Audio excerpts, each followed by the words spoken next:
Ассалам алейкум. Витаю вас всех. Шалом алейхим, дорогие мои.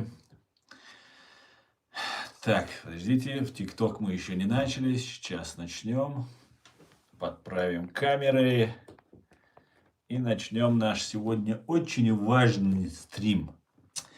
Сегодня 23 октября 2025 года. 18 часов 3 минуты по Берлину, 19 часов 3 минуты, соответственно, по городу Джохару, временно оккупированному фашистской Россией.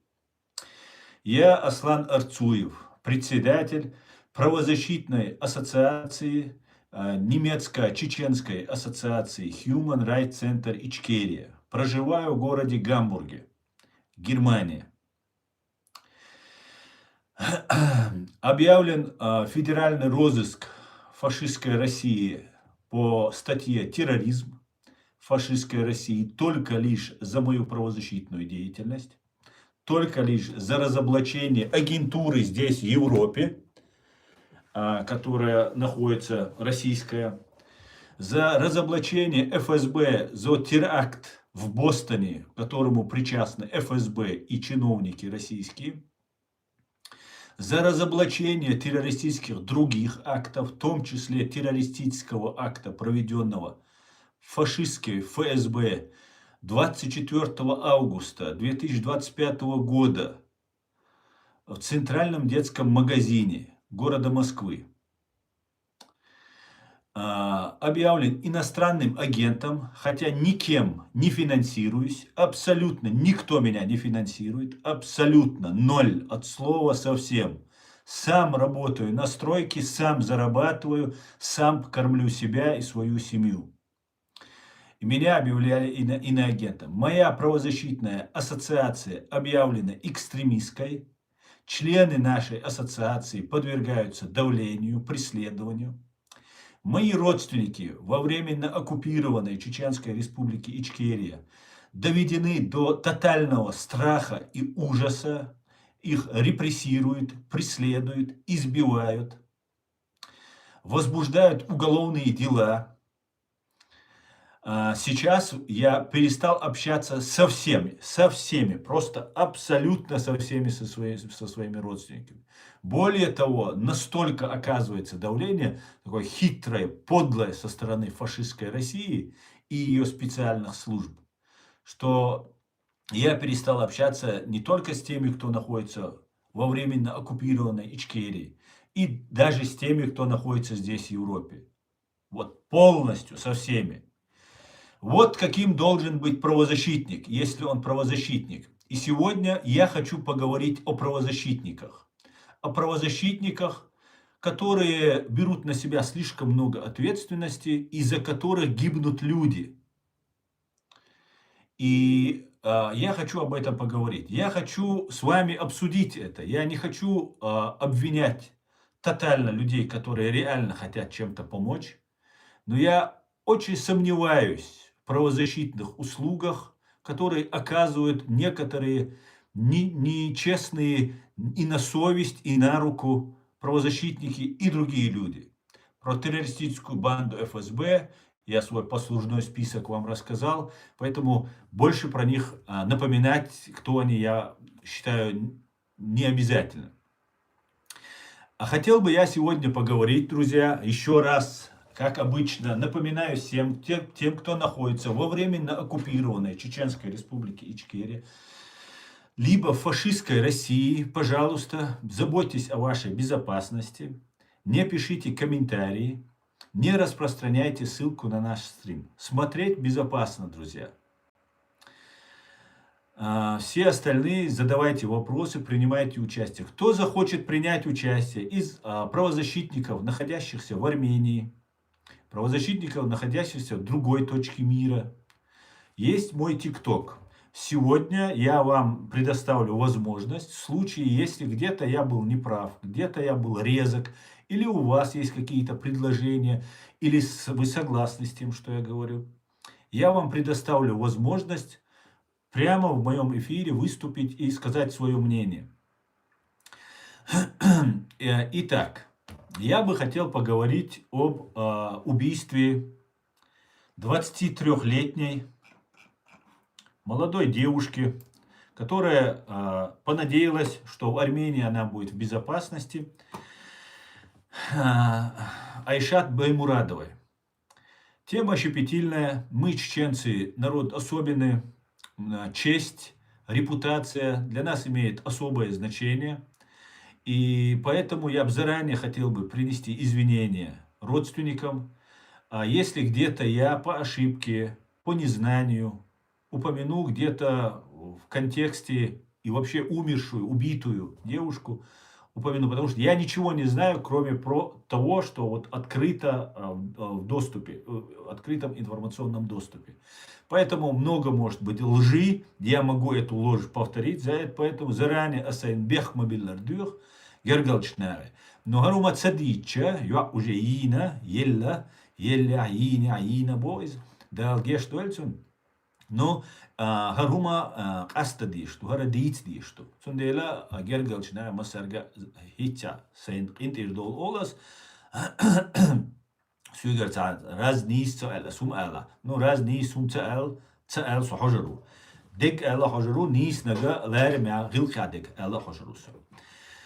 Итак, Айшат Баймурадова, 23-летняя уроженка временно оккупированной Чеченской республики Ичкерия, которая родилась во время геноцида чеченского народа, то есть, наверное, в 2002 году где-то она должна была родиться, если на момент гибели было 23 года, сбежала из России в Армению летом 2025 года с помощью правозащитников, спасаясь от домашнего насилия со стороны мужа, как нам говорят.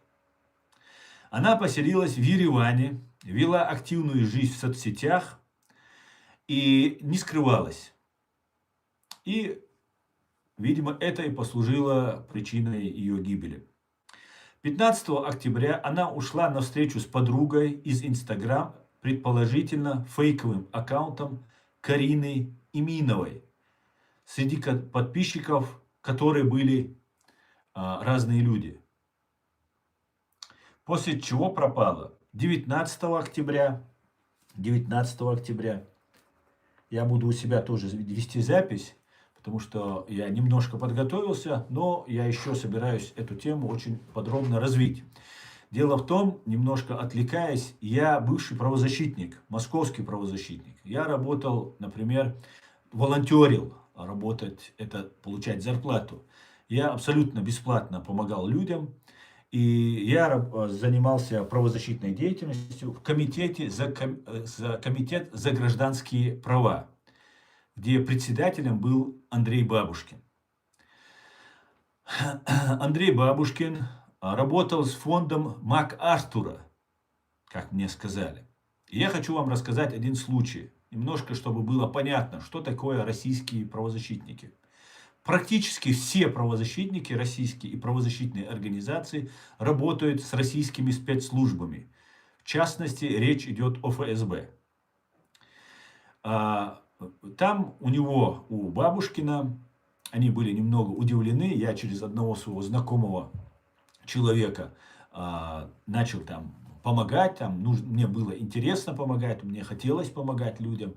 И я помогал бабушкам, дедушкам, москвичам, у которых квартиры отжимают, там внук там комнату отжимает, там, ну еще разные там вещи происходили, в которых приходилось принимать участие и как чеченец, и как человек молодой, скажем так, не слабый.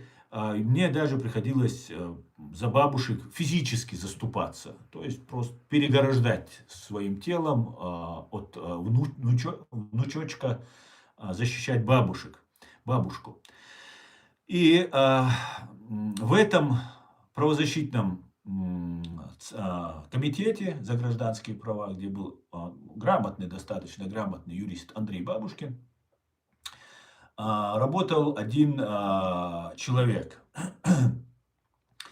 Он был осетином по национальности и был открытым агентом ФСБ. может быть, даже офицером ФСБ. Там было просто, они кишили вот у Комитета за гражданские права, которые финансировались фондом МакАртура. Там просто, ну, все были, все знали. А, Там брались взятки, открыто брали взятки у людей, у которых нельзя было брать взяток. Бабушки, дедушки приносили, это было дешевле, чем платить адвокату, юристу. Проще было юристу правозащитной организации, которая работает, ну там 5000 рублей или 3000 рублей бабушка могла принести, дать, и там составляли ей документ. Где у адвоката это стоило, например, там 15 или 30 тысяч, ну в зависимости от сложности, да, там может быть и больше. И как-то я, который хорошо всегда одевался, ездил на Ауди и помогал просто. И они, видимо, обсуждали меня. Им казалось, почему успешный адвокат, человек, который не бедный, почему помогает бабушкам каким-то. Правозащитники не могли понять, что человек, у которого есть деньги, он тоже может работать бесплатно и заниматься благотворительностью и помогать людям. У правозащитников не было этого понимания. И меня спросили, откуда у тебя доходы? Я сказал, вы обратитесь в налоговую, они вам расскажут, откуда у меня доходы. Почему вы меня спрашиваете? Вас волнуют мои доходы? Может, они волновались из-за того, что я могу разведать, как они берут взятки. Заместитель Бабушкина, например, сидел за взятку, его звали, по-моему, тоже Владимир, по-моему, звали. Ну, неважно, как его звали. Он отсидел, опять вышел и опять стал заместителем Андрея Бабушкина. И так было практически во всех правозащитных организациях, с которыми мне приводилось сталкиваться. Российскими правозащитными организациями. Также мне известен такой Александр Черкасов, известный, раскрученный, распиаренный правозащитник. Также есть Олег Орлов, который там очень известный, тоже распиаренный правозащитник. Так вот, я как чеченец вам хочу сказать, что и Олег Орлов, и Черкасов – это люди, которые являются соучастниками геноцида чеченского народа. Не больше и не меньше. Они легитимизировали геноцид нашего народа. Они сделали все, чтобы чеченский народ потерял веру в Запад, в Европу, в демократию, права человека, международные институты. Это делали не просто русские, которые нас бомбили, а Олег Орлов, который совсем недавно у меня на YouTube-канале есть это видео, кусок этого видео, где говорит, Олег Орлов прямо говорит, что мы были за русских мальчиков. Мальчики – это те, кто приезжали и уничтожали нас. Сжигали нас заживо. Вот эти 18-19-летние мальчики, как их называют. Правда, уважаемый Мадяр по-другому их рассматривает. Украинский, как вы знаете, командир. По-другому рассматривает этих мальчиков. Так вот, эти мальчики сжигали заживо людей. И Олег Орлов, правозащитник, который боролся, который сделал имя, и Александр Черкасов, и другие эти фашисты, они открыто говорят о том, что они были за мальчиков русских. Значит, правозащитники, называя нас россиянами, считая нас россиянами, были за своих русских мальчиков, не за россиян. Ладно, это была бы другая страна, раз они ее не считали другой страной. Так мы же россияне, получается. Они сделали на нас имя.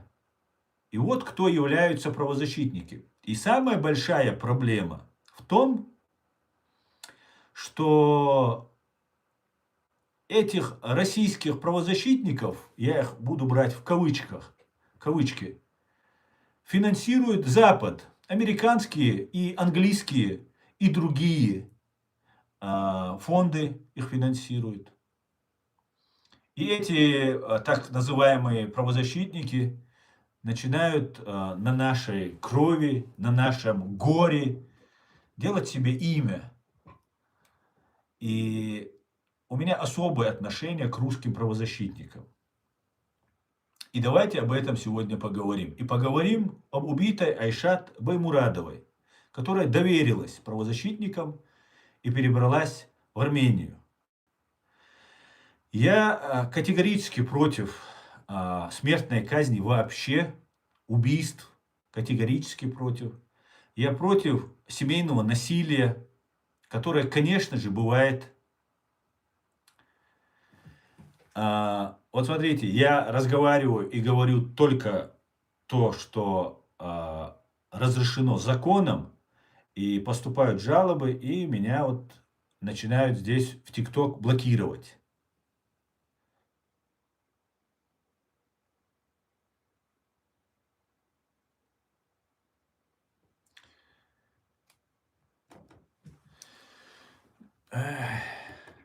Вот такая вот она, эта справедливость, свобода слова и все остальное. Надеюсь, минут, по-моему, меня будет не видно в ТикТок. Не знаю, подал апелляцию, сейчас посмотрим. Так вот, это чтобы вы понимали, кто такие правозащитники российские, которые на нашей крови не меньше виноваты в том, что произошло с чеченским народом, чем русская армия и ФСБ. Они, в принципе, и есть ФСБ. Так вот, у меня случился случай, когда мне один заместитель, конечно бы не без ведома Андрея Бабушкина, который один из соседнего кабинета, такой же равный, как он, осетин по национальности, он умер. Уже до того даже, как я уехал, по-моему, он умер. Он мне сказал, откуда у тебя деньги? Где ты зарабатываешь и так далее. Но мне не понравился этот вопрос. Я сказал, с какой целью вы интересуетесь? Какое ваше собачье дело? Ну, уже разговор перешел уже на повышенные тона. Он сказал, как это? Ты здесь ходишь, там так, то, все. Я сказал, вы здесь не правозащитой занимаетесь. Вы занимаетесь имитацией правозащиты. И вы здесь фашисты. Он меня чуркой назвал.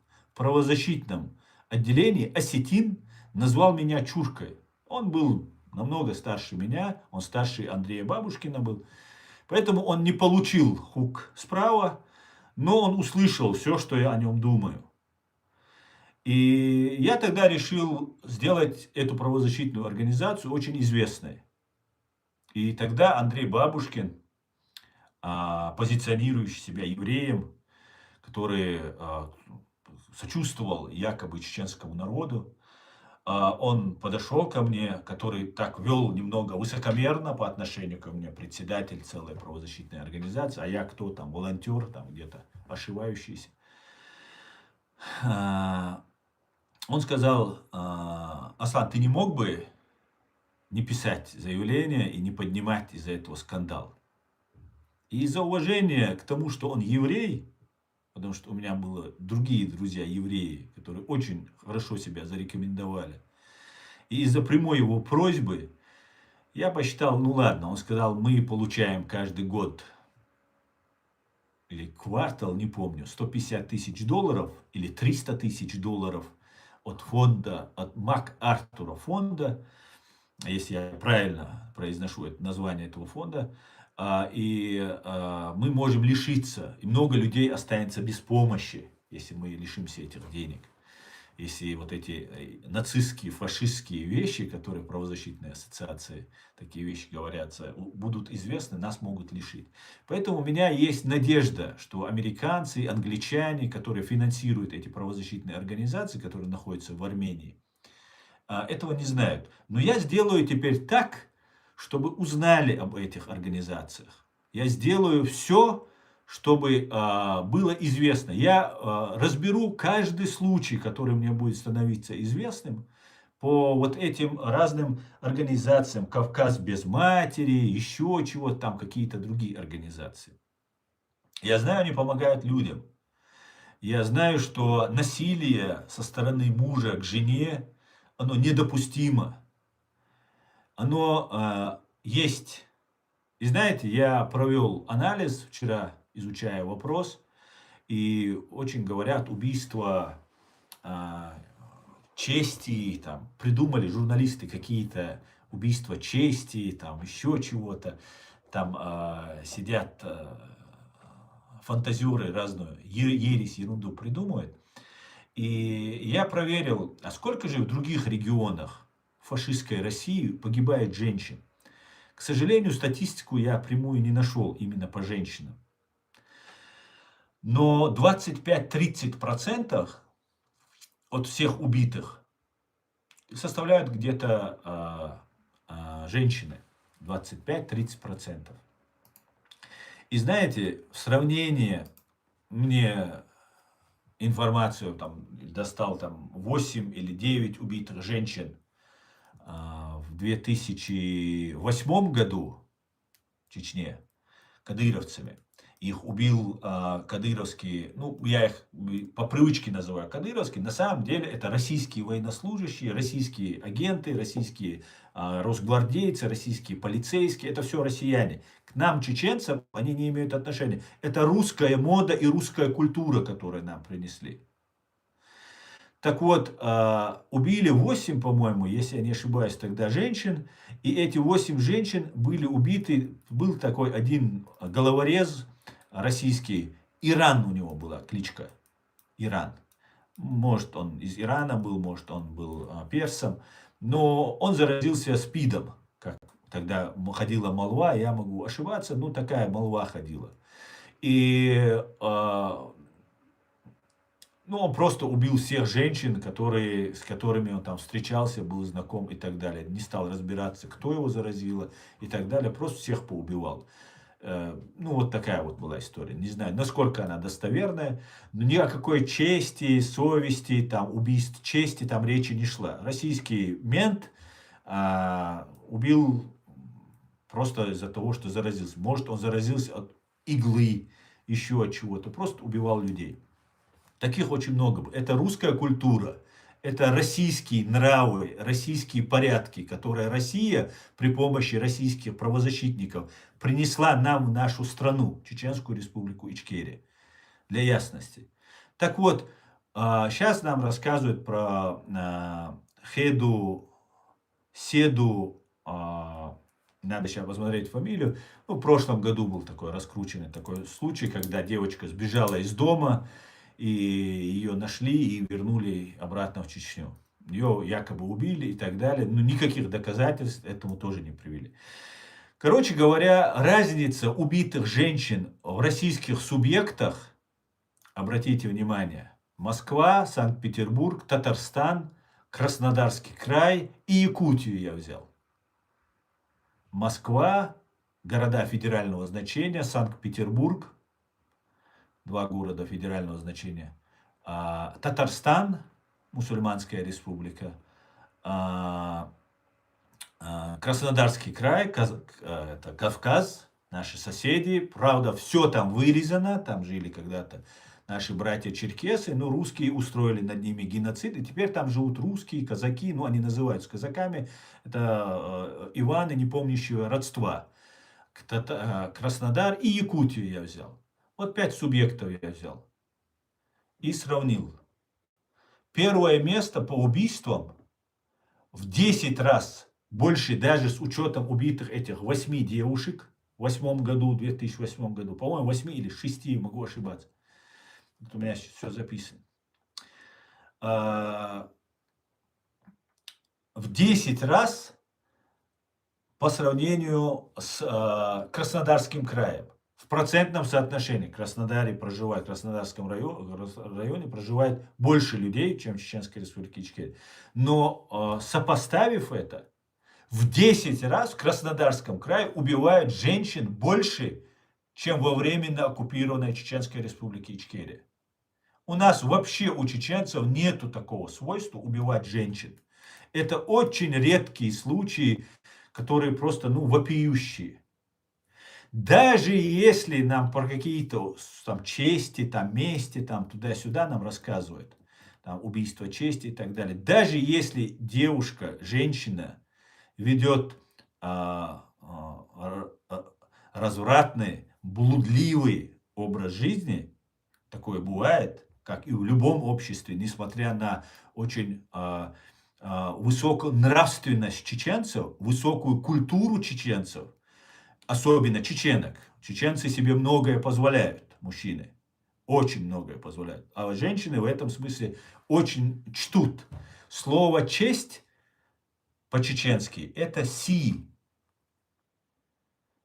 Женщина, женский род – это «си». То есть и честь, и «си» обозначается вот этими двумя буквами. «Си» или «си», тремя буквами.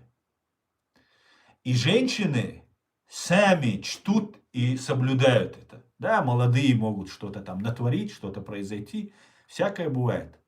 Но это пытаются скрыть. Никто никого не пытается убивать. Хотя эти эксцессы тоже бывают. И это выгораживать я тоже никого не собираюсь. Абсолютно. Насилие в семье тоже бывает.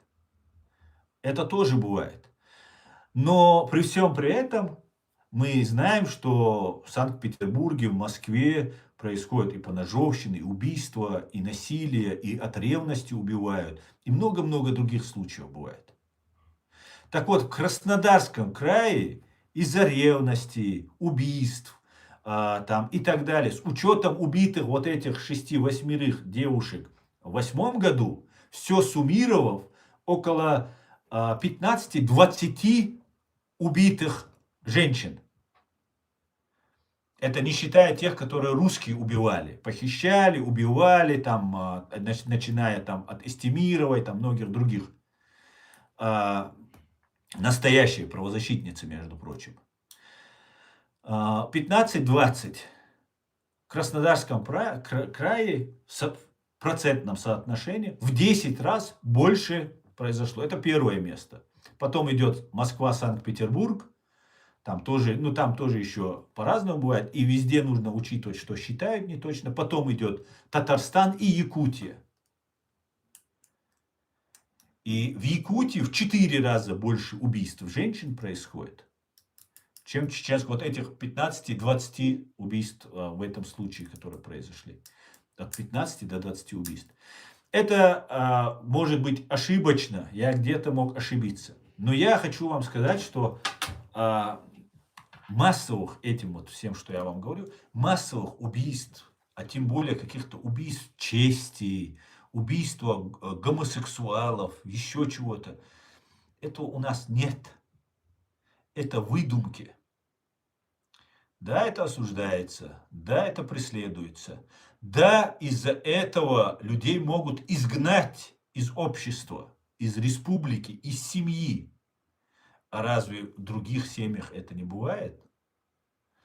Я знаю, здесь в Германии происходили случаи, когда молодой человек идентифицировал себя как женщину, его родители его выгнали из дома и не хотели с ним жить.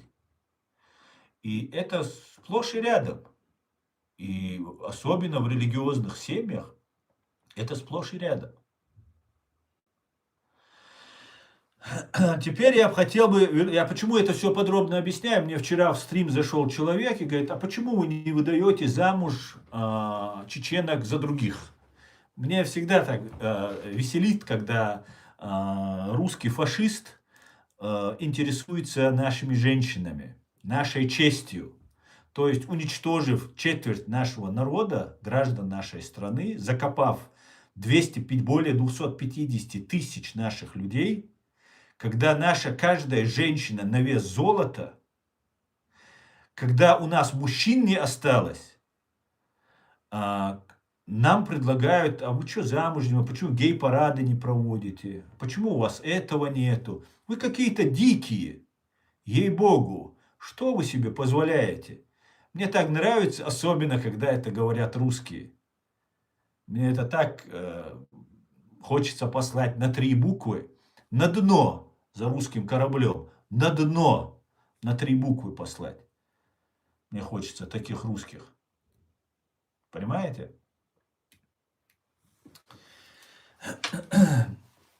А теперь давайте вернемся к нашей ситуации. Я много чего могу сказать, у меня много в голове вертелось. Я правозащитник. У меня правозащитная ассоциация. И уже 10 лет я нахожусь в Европе и помогаю людям. Абсолютно бесплатно. Абсолютно. Сейчас я ограничен в своих возможностях помогать. То есть российские спецслужбы так обложили, это не по-детски как-то там, слегка где-то меня там обложили. Всех моих родственников обложили. Всех моих родственников. Любой звонок, который ко мне приходит, обязательно там через одного какая-нибудь там ГБшная или подГБшная сука мне пытается где-то что-то там, где-то впарить, где-то меня обмануть, где-то куда-то меня подставить, выяснить, где я нахожусь, чем я занимаюсь, с кем я общаюсь. И меня никто не финансирует. Я еще раз заверяю, никто мне не платит деньги. Я получаю деньги, работая экспертом в американском суде. Все деньги я перевел на счет своей правозащитной ассоциации. У нас есть работа, где я работаю физически. И мой брат, он пожертвовал один раз 300 евро, потом 300 евро, жертвует деньгами за то, что экстремистскую организацию он финансирует. Вы, наверное, объявите его тоже террористом.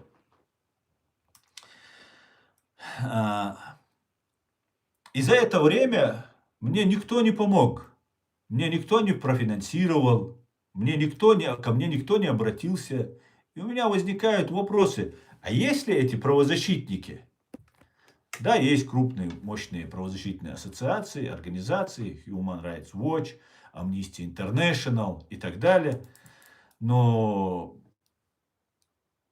я не вижу остальных. И почему русские занимаются нашими правами? С каких пор русские, которые никогда нас не жалели, про Орлова, Черкасова, там, Елену Милашину, тоже я вам расскажу, тоже которые изображают из себя каких-то защитников, там, журналистов и так далее. Почему-то эти люди никогда к нам не обращаются. У нас есть легитимная власть в лице президиума правительства Аллы Дудаевой, Аяда Идигова. Почему эти правозащитники не обращаются туда? Почему люди, которые преследуются, да, как мы знаем, политическое убежище можно получить, если вас преследуют по религиозному признаку, по национальному, идеологическому, сексуальному, еще какому-то признаку. Почему люди, которые преследуются по политическому и идеологическому, для них нет правозащитников? Почему так? Почему ваша русская правозащита выбирает только тех, кого там назвали геем, кого назвали или дома преследуют? Им нужна помощь, их всех нужно защищать. Всех, кого нарушают закон, в отношении кого, их всех нужно защищать. Я не спорю. А кто будет помогать тысячам и десяткам тысяч чеченцев, и мужчин, и девочек, и мальчиков, которых преследуют по религиозному, по этническому, по идеологическому, политическому признаку? Кто их будет защищать? Почему такая правозащита у вас избирательная? Почему вы плюете на выбор чеченского народа, на желание чеченского народа, на сотни тысяч чеченцев, которые находятся в этой оккупации и репрессируются? И выбираете только геев или только тех, кого там муж бьет. Неужели в Санкт-Петербурге или в Москве или в Краснодарском крае, где живут людоеды, в прямом смысле слова, которые едят людей, себе подобных, и в том числе женщин, делают котлеты из женщин, вырезают им груди, делают из них холодцы в холодильниках, а потом их едят? Почему вы не обращаете внимания на Краснодарский край, обращаете только на Чеченскую республику и только вот на эту группу людей? Чтобы вы нас защищали, нам нужно быть вот из этой категории. Мне кажется, вы не правозащитники, если вы так избирательно подходите к этому вопросу. Вы пособники геноцида чеченского народа. И вы зарабатываете деньги на этом. Я думаю, вы, как я, бесплатно ничего не делаете. Мне так кажется почему-то. И у меня есть все основания так считать. В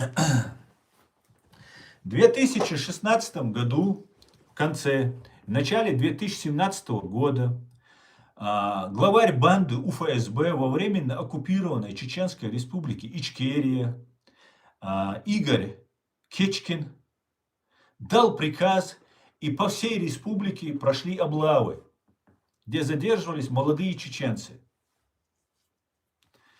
2016-2017 год.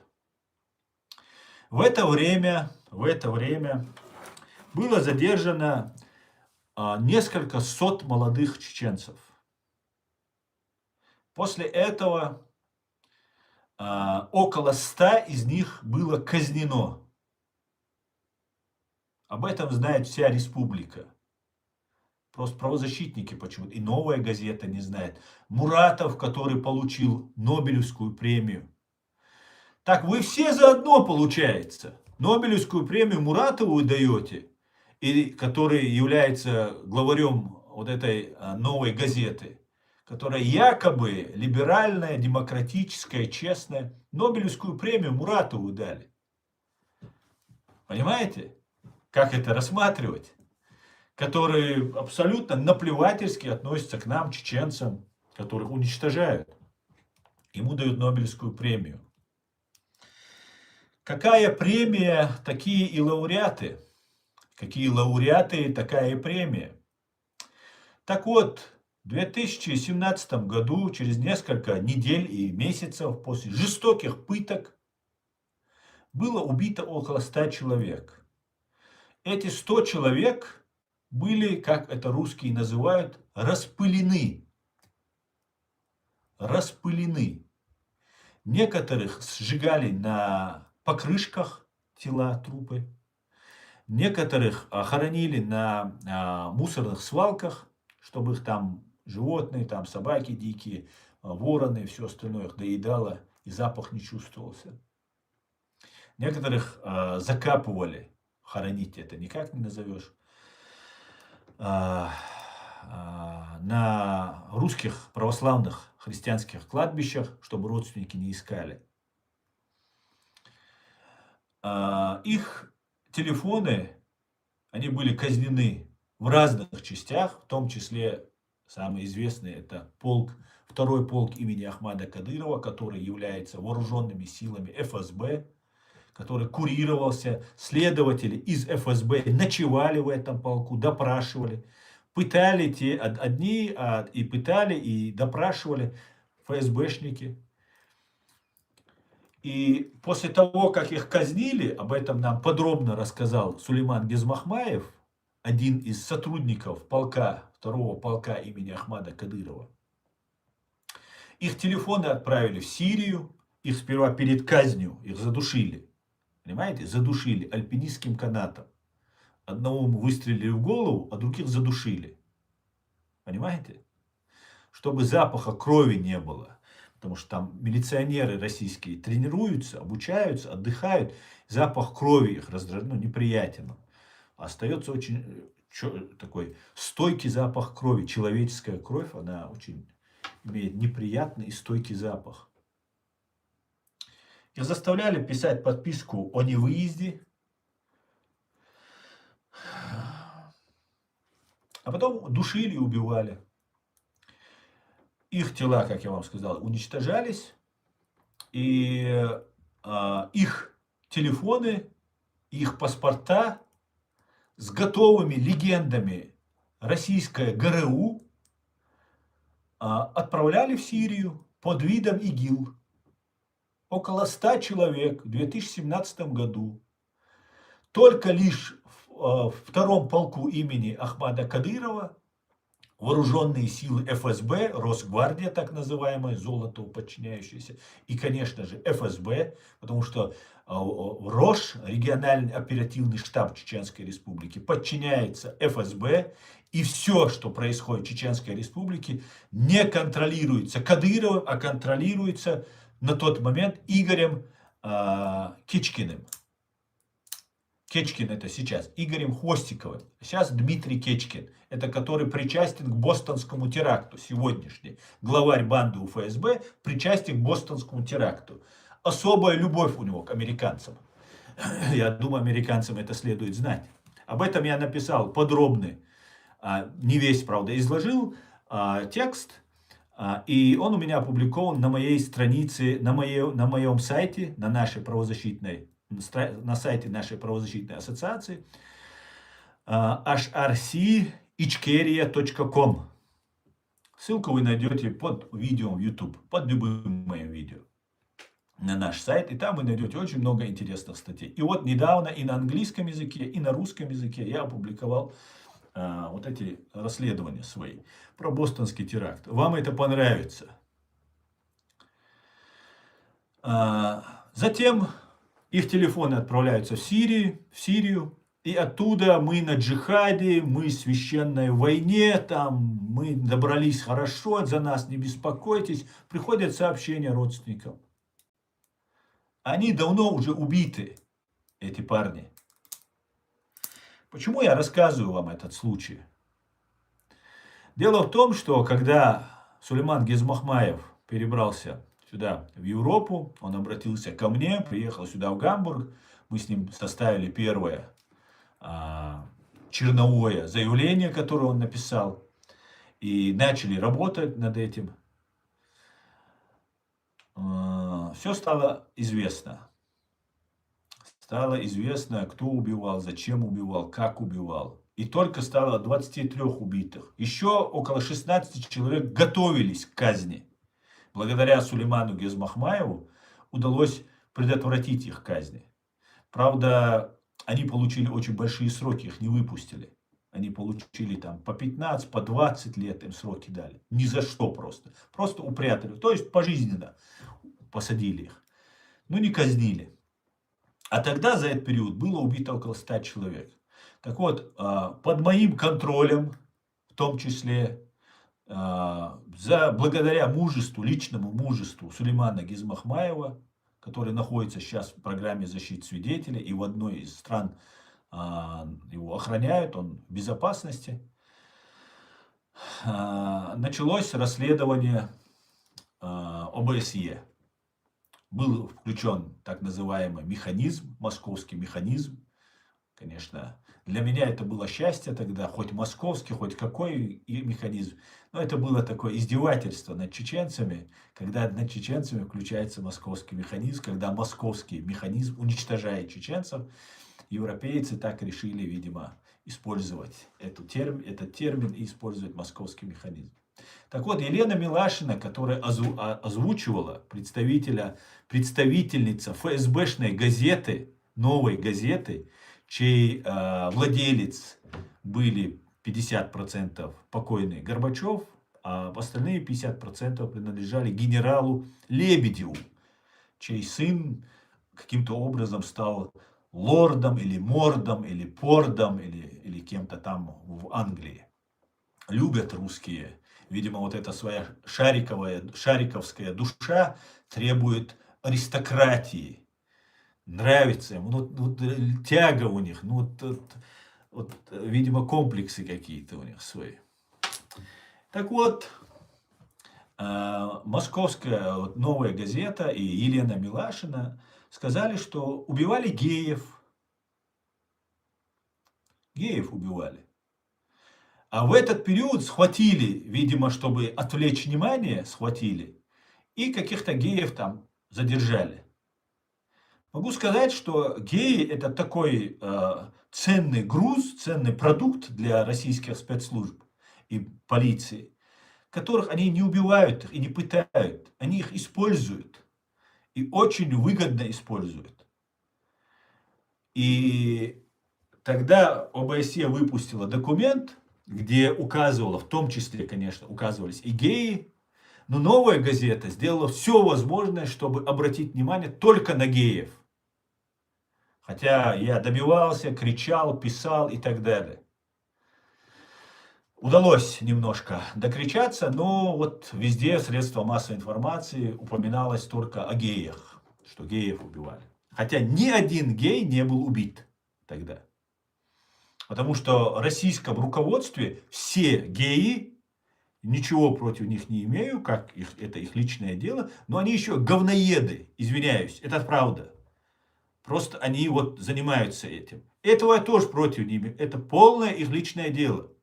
Поэтому они не убивают геев. Они убивают тех, кто хочет свободы, тех, кто против России. Обзывая их по-разному. Понимаете? Вот как происходит. А теперь я бы хотел вернуться к своей основной теме. Это была предыстория. У нас время есть. Я буду об этом говорить, рассказывать. И хотел бы вернуться к Айшат Баймурадовой. Айшат Баймурадова поселилась в Ереване, общалась, жила своей жизнью. К большому сожалению, ее жизнь оборвалась. Двое человек, была вот наводчица, которая, по всей видимости, каким-то образом заманила ее в квартиру. Ну, что такое, познакомились, давай встретимся, потусим, пообщаемся. Молодые девушки встретились, и потом Айшат нашли мертвой. Правозащитница Лидия Михальченко, проект «Кавказ без матери». Я не знаю, что это значит, «Кавказ без матери». И другие эксперты квалифицируют это как убийство чести. Лидия Михальченко, что вы имеете под этим в виду? Я не исключаю, что такие убийства происходят. Как и за ревность могут убить. Можно это тоже назвать убийством чести, когда муж приходит домой, а там жена не одна. Таких случаев в Москве бывает, в Санкт-Петербурге, в Краснодаре очень много бывает. Но вот эти вещи, которые вы нам навязываете, Лидия Михальченко, называя каким-то убийством чести, еще чего-то, не имея никакого доказательства. И самое главное, началась, почему я на это обратил внимание, не только потому, что ко мне зашел какой-то русский фашист, который решил блеснуть своей либеральностью, своей просвещенностью и рассказать мне, почему вы не даете своих женщин за других замуж. Мне вы противны. Русские, россияне, любые, не только русские, дагестанцы, якуты, кто бы вы там ни был. Вы, когда лезете своим свиным рылом в наш калашный ряд, оккупировав нашу страну и сегодняшний режим нам посадив, вы мне противны просто. Я вас не считаю достойных моего ответа. Но я не вам отвечал. Я отвечал людям, которые нас смотрят. Я вами брезгую. Я к вам отношусь, к вашей фашистской стране, как к дохлой скотине. Понимаете? Как к дохлой, вонючей скотине я отношусь. И вы имеете наглость заходить к нам, сюда, и говорить нам про какие-то наши порядки. Мы выживаем. Наш треть населения находится в Европе, на Западе. Треть вы закопали, четверть вы закопали, в могилах лежит. Из них 42 тысячи детей у нас в могилах лежит. Вы провели над нами мега-эксперимент и продолжаете его. Я лично сейчас являюсь тем, над кем ваши спецслужбы ведут массированную работу. Над всей моей семьей. Над всеми. И у меня есть все основания это говорить, то, что я говорю. И я не знаю, доживу ли я до завтрашнего утра. Или доживу ли я до следующей недели. Но я знаю, что вы все являетесь соучастниками геноцида чеченского народа. Вы выборочно берете каких-то людей, представляете нас какими-то варварами, какими-то там убийцами, какими-то фашистами. И вы это делаете не только, неуважаемая Лидия Михальченко, не только в Армении вы это делаете. Вы это делаете здесь, в Европе. Вы здесь, в Европе, нам рассказываете, что вы будете убивать, убийства чести у вас будут. В Европе вы здесь нам рассказываете. Вы раскидываете голосовые, ваши спецслужбы с чеченским акцентом, раскидываете, что нужно всех, кто курит, или всех кальянной там с арабами, там курдами кто-то сидит, их нужно там наказывать, убивать там и так далее. Ваши спецслужбы это делают. В чеченской культуре, в чеченских законах нету убийства чужой женщины, если она курит кальян или она спит с кем-то. Во-первых, если брать ислам, это 4 свидетеля должны быть, живых, которые все это видели своими глазами. Только в таком случае это можно считать, даже в исламе. А в чеченской культуре чужую женщину ты максимум можешь ее родителям рассказать о том, что она ведет себя непристойно. Вы здесь, в Европе, в Германии, распространяете все суды, которые отказывают чеченцам в получении убежища, имеют на руках вот эти все убийства чести, которые вы нам рассказываете. Так где они? Где вы, русские, имеете моральное право говорить о наших каких-то убийствах женщин, когда ваши же мужчины, если их можно назвать мужчинами, едят ваших женщин?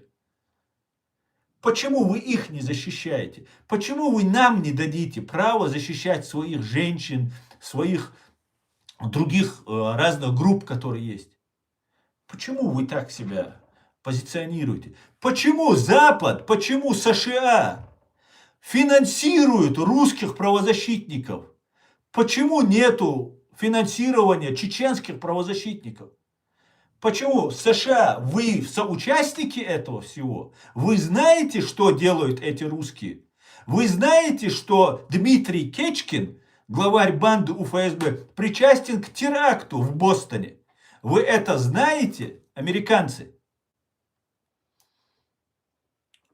Ну, я не знаю, может, вы в курсе всего этого? Может, я просто зря распинаюсь?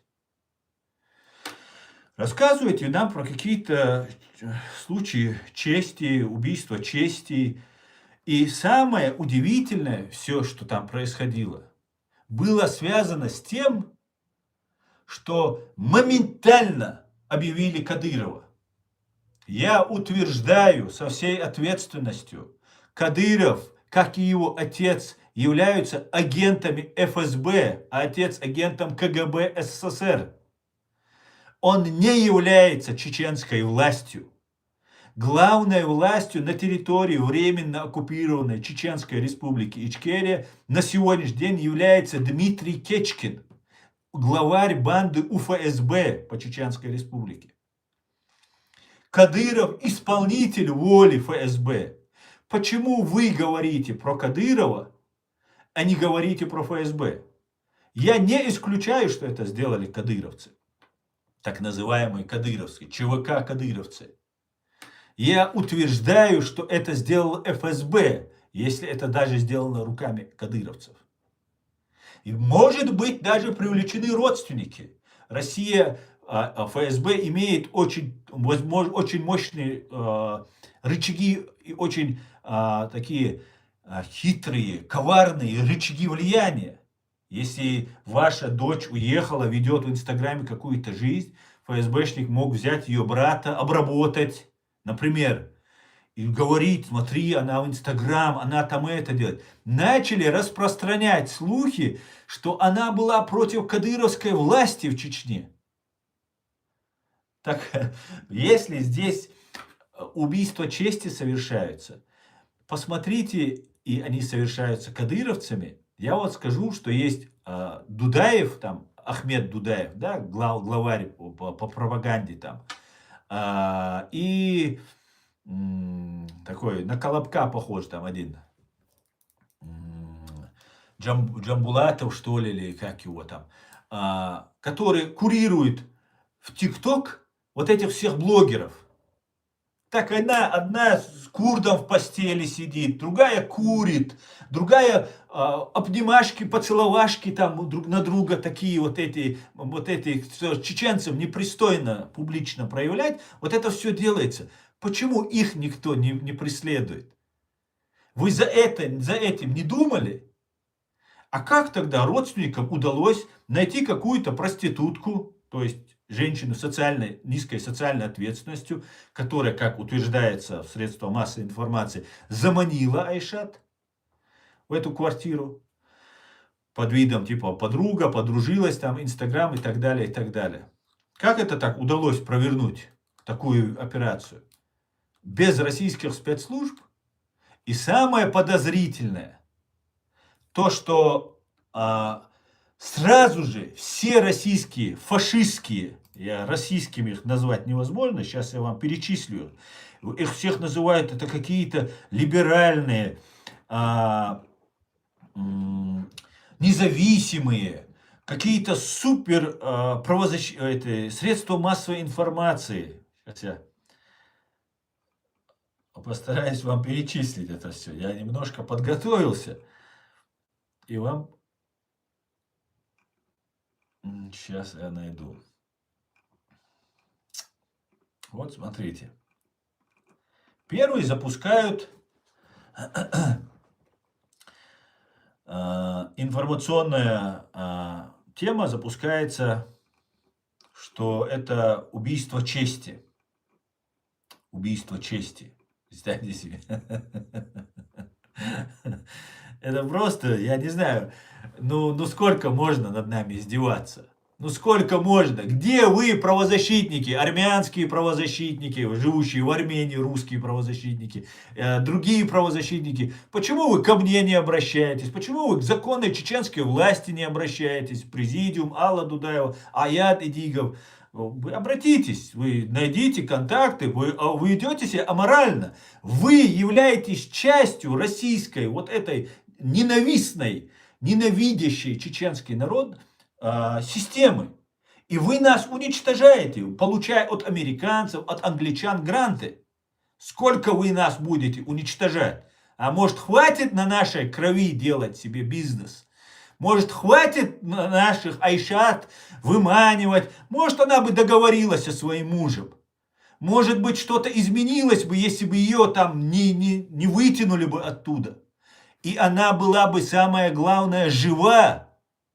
Может быть, было бы так? Может, вам не нужно было делать так? А?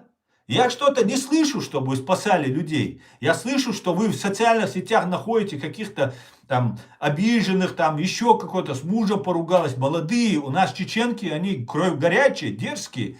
Они могут и мужу нахамить, и встать, и воевать они могут у нас. Смотрите. Убийство 23-летней Айшат Баймурадовой, сбежавшей из Чечни в Армению от домашнего насилия, вызвало значительный общественный резонанс. Она подчеркнула риски, которые есть на Кавказе для женщин и так далее. Особенно в Краснодарском крае, где убийство женщин в 10 раз больше, чем во временно оккупированной Чеченской республике Ичкерия, которую упорно не хотят называть временно оккупированной. Часть России. Так, мать вашу, если она временно не оккупирована, а часть России, то какая власть Кадырова? У вас там Кечкин сейчас главарь банды.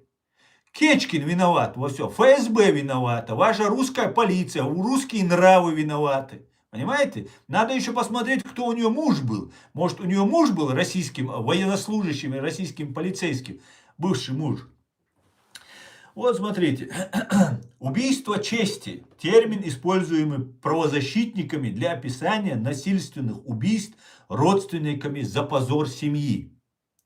Большего позора, чем вот так это убить и на весь мир сейчас стать известными, для семьи вот этой девушки не придумаешь. Понимаете? Вы противоречите. Если это позор, то это скрывается. Сейчас вы делаете все возможное, чтобы это сделать достояние. Вот это убийство сделало, и вы это раскрыли, раскрутили. Убийство чести. Так вы, вы же еще больше обесчестиваете всех. Подонки просто. Самые настоящие коршуны. Понимаете? Трупоеды. Вот вы кто. Вот вы чем занимаетесь. Вы едите чеченскую плоть. Понимаете? Вот вы чем занимаетесь. Вы являетесь падальщиками. Понимаете? Вот вы кем являетесь. Смотрите. Кто первый сообщил? Первым о пропаже Айшат 15 октября 2025 года сообщил российский активист Даниил Чебыкин. Живет в Армении. 17 октября в соцсетях, в телеграм-каналах «Осторожно, новости» о самой смерти. Кстати, телеграм-канал «Осторожно, новость» — это все ФСБшный проект. Ну, «Осторожные новости» не знаю, но, как известно, телеграм-канал — это ФСБшный. Другого мессенджера нету, значит. А почему нету? Потому что ФСБ неудобно в других мессенджерах, в фейсбуках там где-то лазить. Понимаете? Поэтому вот эти все правозащитники русские находятся в телеграм-канале. Чтобы все под контролем ФСБ. Чтобы ФСБ видела, что российские правозащитники, которые получают гранты там, от американцев, от англичан, еще от кого-то, что они всегда прозрачны, родному учреждению верны, Русь не предают, КГБ не сдают. Понимаете? Дальше. Так, о самой смерти тело найдено 19 октября. Первым сообщили армянские власти. МВД Армении 20 октября утром. А в СМИ и Daily 20 октября первое упоминание тела. Пока про убийство чести нет. О квалификации как убийство чести первыми заговорили правозащитники Лидия Михальченко, «Кавказ без матери». Наверное, я просто не знаю, что это. У меня вообще в ступор бросает название «Кавказ без матери». Это что за название такое? Вы, может, объясните потом, Лидия, когда у вас будет возможность, что это значит. И друзья Айшат в комментариях для СМИ 20 октября. То есть Лидия Михальченко запускает вот эту всю ситуацию. Хронология первых. Первые 10 СМИ, повторивших новость с указанием убийства чести. На основании дат публикации, сортировка по времени, от ранних к поздним, фокус на тех, кто явно упомянул мотив чести. Давайте. Так, первыми об этом сказали без упоминания вот это Иадели и Кавказский узел. Наш любимый ФСБшно-ГРУшный. Другого у меня подозрения на этот канал нет и быть не может. О пропаже тела прямо друзья правозащитники считают, что она стала жертвой так называемого убийства чести. Это Кавказский узел. Потом Холод Медиа. Это у нас сообщает Холод Медиа 20 октября. То есть буквально через 20 минут после того, как Кавказский узел это выкидывает, потом Холод Медиа упоминает насильственное возвращение семьей за побег от насилия, аналог чести. Потом РБК в 3:24, то есть через час, 20 минут после первого сообщения, сразу же у них все разлетается, все готово у них. О теле ссылка на правозащитника, о побеге и угрозах семьи, имплитационно честь. Кавказер.ком, кавказреалий.ком, ну кавказер.ком. 3:40. О смерти, мотивах побега от домашнего насилия, преследования семьей, убийства чести. Это уже американцы финансируют, Кавказ Реалии. Там работают люди, которые называют себя чеченцами. Правда, для чеченцев они ничего не делают, кроме вот этого. Вот они что делают для чеченцев. Они нас представляют вот этими. Потом агентство «Медуза» сообщает. Тоже, как известно, полностью дискредитировавшая себя «Медуза» сообщает тоже об убийствах чести родственниками. Смотрите, ни МВД Армении не говорит, что было убийство чести. Никто не говорит, что были родственники. Никто об этом не говорит еще из официальных лиц, не версия, но средства массовой информации говорят об этом. Причем они не говорят Россия, ФСБ, они говорят прямо Кадыров. То есть это внутричеченская тема. К ФСБ это отношение не имеет. А кто вам дал право утверждать, что Кадыров имеет право за территорией России убивать людей без ведома ФСБ? Вы знаете, что это скандал? Вы знаете, что нельзя убивать? А вы знаете, что Хангашвили убили по прямому приказанию Путина?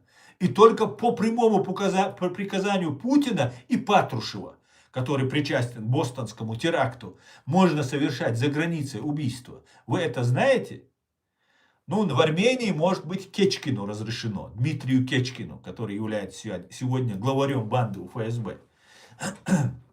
Потом Доха, или Докса, как будет правильно, жертва насильственного возвращения, тоже сообщила, 20 октября, 5:38. Они все ночью они начали печатать, это все ночью происходит, с 2 часов ночи по 5:38. Потом новая газета «Европа», ФСБшная, галимая ФСБшная газетка, которая при помощи Милашиной, тогда убийство, я вам специально рассказывал о том, что убийства, которые были совершены в 2017 году, чеченцев просто казнили с паспортами русские ГРУшники или дагестанские, чеченские, там, ингушские уехали воевать под видом ИГИЛ в Сирию. Тогда срочно им нужны были там люди, и целая рота, около 100 человек, уехала тогда с чеченскими паспортами. Чеченцы были закопаны в чеченскую землю, сожжены на мусорных свалках, там похоронены и так далее.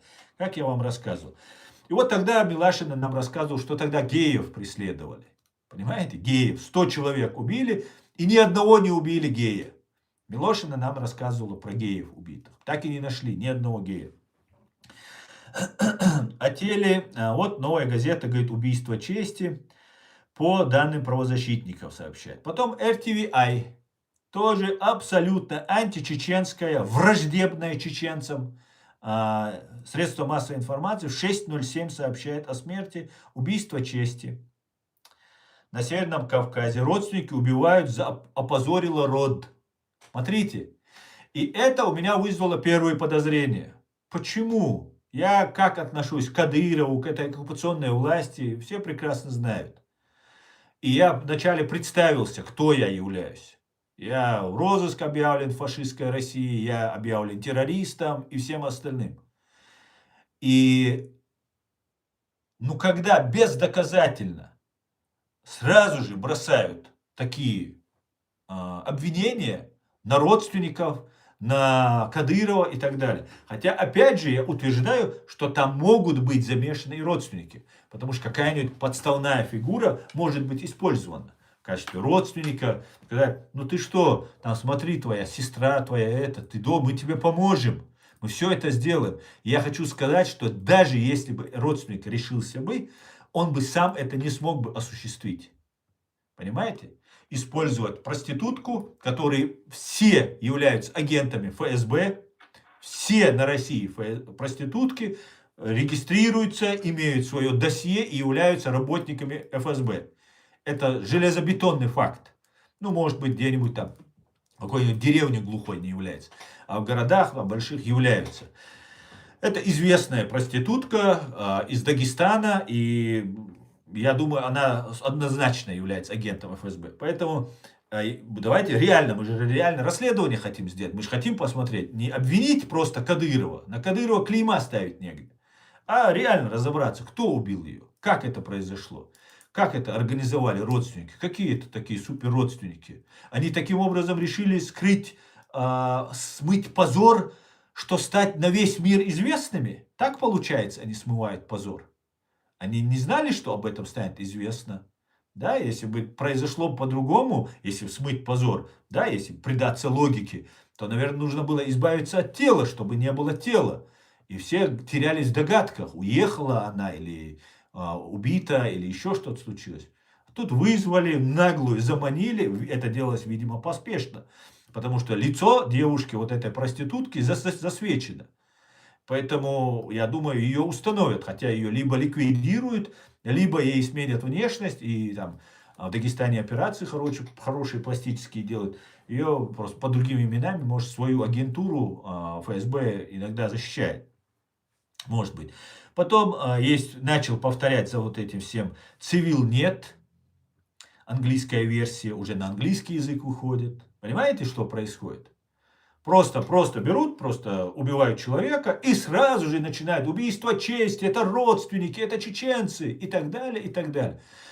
Даже фашист-имперец Ходорковский, который, видимо, он на зоне был опущен. Я слышал вот эти, я извиняюсь, конечно, такие вещи говорю, но и я такую информацию слышал. Его реально чеченцы там опустили. И он вышел оттуда и решил, начал с того, что чеченская земля это его земля, то есть какого-то бича, который где-то там в Москве или Подмосковье жил себе, не тужил. Моя страна, моя земля, оказывается, этого бича. Только за то, что его там чеченцы на зоне опустили, он там с Путиным что-то не поделил. Точнее, он убивал его начальник. Задумайтесь, начальник Ходорковского, начальник службы безопасности Ходорковского, Михаила Ходорковского, Пичугин, осужден, бывший ФСБшник, осужден на пожизненное лишение свободы за убийство людей. Это только то, что ему вменили и доказали. И он получил пожизненные сроки. Я знаю точно, Ходорковская банда убила семью из Тамбова, мужа и жену, русских, отжимая у них какой-то там актив. Недавно, совсем в прошлом году, по-моему, подельник Ходорковского, которому удалось бежать в Израиль, Невзлет, пытался убить Волкова из ФБК, Фонд борьбы коррупции, Навального. Нанесли ему тяжкие увечья, молотком пытались его похитить, там, закинуть в лодку, куда-то вывести по морю, по воде в Санкт-Петербург и так далее. Планы были. И переписку следователи, литовские следователи, которые ведут дело покушения на Волкова, они нашли переписку, и все с Невзлиным. Прямая это, старые свои методы. Я представляю, сколько трупов на Ходорковском.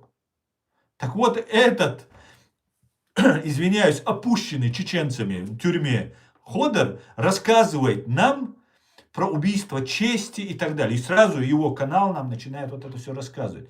И везде чеченка убита, убийство чести, все заголовки такие, везде массово. А как это так получается?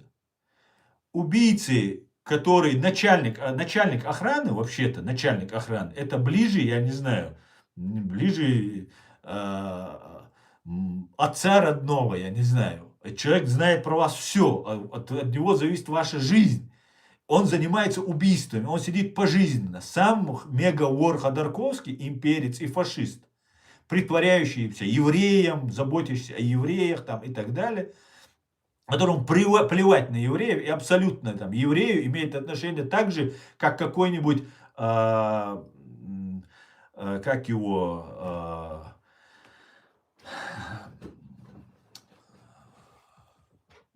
возьмите какой-нибудь, забываю его фамилию всегда, тоже вот Дудаев у него фамилия, Суркова, как Сурков чеченец. Какой чеченец Сурков? Обрусевший, чистый, русский холоп. Также и этот. И представьте себе, ваш начальник охраны садится пожизненно и за убийство людей. А вы здесь дальше продолжаете через Невзлина заказывать своих политических оппонентов. И потом Ходорковского на все каналы приглашают. К Deutsche Welle, там BBC, там где-то там, это политик какой-то. Да вы что творите? Вы, западная пресса, привели Путина к власти, и теперь весь мир кровью, украинцы кровью харкают. Мы, чеченский народ, геноцид пережили. Вы что, хотите нам другого КГБшника и убийцу, что ли, привезти? Да он будет хуже Путина, этот Ходорковский. И он даже начинает про честь говорить, которую, видимо, сам на зоне забыл. Понимаете? Под тяжестью чеченских аргументов. Понимаете? Вот такая вот ситуация происходит. И начинают нам это все, вот эти люди нам рассказывать. Я, во-первых, хотел бы обратиться всем чеченкам и чеченцам, которые пытаются обращаться к этим, в эти разные группы, которые помогают, там, помогают переехать, там, предоставляют возможность и так далее. Во-первых, запомните, что произошло с Айшат Баймурадовой. Во-первых. Во-вторых, запомните, если бы они помогали реально правам человека, они бы не только заботились о тех небольшом проценте людей, которые тоже заслуживают защиты, помощи, женщинах, которых избивают дома, что бывает редко, но бывает в чеченских семьях. И это категорически недостойно чеченскому менталитету и обществу. Но, как говорится, что есть, то есть. Вы обратите внимание, что на тысячи и десятки тысяч и сотни тысяч чеченцев, которых Россия ущемляет, отправляет на преступную войну против Украины, которые убивают родственников за то, что твои, если ты не идешь на эту войну, пытают твоих родственников, как пытали моих родственников, которые теперь стали мне врагами. Просто они меня ненавидят за то, что их пытали, и их заставляют против меня работать. Они никому им не помогают. Как вы думаете, почему они вам помогают? Для чего они вам помогают? Российский другой агент ФСБ, с другой стороны правозащитник, который как в пинг-понг играют человеческими судьбами, некто Салтыхас, Салмурадов, как его там зовут, Салтаев, сказал, что вывозят вот этих девушек, вот этих геев, там, других, третьих, в Армению. И, кстати, почему в Армению? Почему в Европу их нельзя сразу перевести? А почему в Армению? Вывозят вот этих людей для того, чтобы вербовать их, и чтобы они уже работали против вот этой нынешней оккупационной власти. То есть геи, обиженные жены на своих мужей или на своих родителей, из них делают, то есть людей, которые потом должны против вот этой власти быть. Значит, те, кто борется за свою свободу, за свою независимость, которые хотят быть независимы от фашистской России, им правозащитники эти не помогают. Они помогают только тем, кто согласен быть в составе России, частью России, но работать на Запад.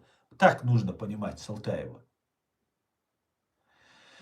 Я далек, чтобы верить российским ФСБшникам и российским агентам, как бы они там ни назывались, Кадыровы, они Закаевы они называются, или какими-нибудь там другими, или Даудовы они там называются. Я им далек от веры, но я хочу предупредить чеченцев и чеченок.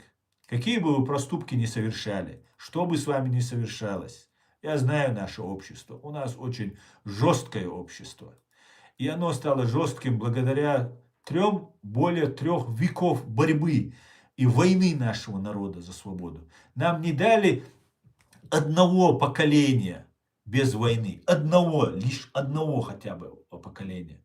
У нас нету поколения, где внук помнил бы деда или правнука. Редко-редко мы видим своих дедов, потому что их всех убивала Россия. И когда нету дедов, ты не получаешь мудрости, ты не получаешь много-много опыта, который накопили эти люди. У нас нету мостов, которым может быть или хотя бы 50 лет. Мостов. Я был в Швейцарии, там мосты были по 800 лет мостам, деревянные мосты. У нас нету мостов, которым есть хотя бы 50 лет. У нас нету домов, которым может быть хотя бы 50 или 100 лет. Здесь, в Гамбурге, огромное количество домов, которым за 100 лет есть. И нас уничтожает Россия. Если вы собираетесь уехать, дорогие чеченки и чеченцы, я вам клянусь своей честью, никто не узнает о том, что вы мне расскажете. Я вам гарантирую, я постараюсь сделать максимально для вас защиты. Да, у меня нет денег, меня не финансируют разные там фонды МакАртуров, какие-нибудь Соросы или еще кто-то. Никто меня не финансирует. Но я постараюсь сделать все возможное, чтобы помочь вам и выехать, и спастись, вне зависимости, что у вас там случилось, если вам угрожает в вашей жизни опасность. Если же вы все-таки решитесь обратиться к каким-то русским, русскоговорящим, почему-то находящимся в Армении, пожалуйста, даже в таком случае поставьте какого-нибудь своего надежного человека, 100% надежного, желательно не находящегося в России, в известность, что вы им доверяетесь. Поставьте желательно и меня в известность.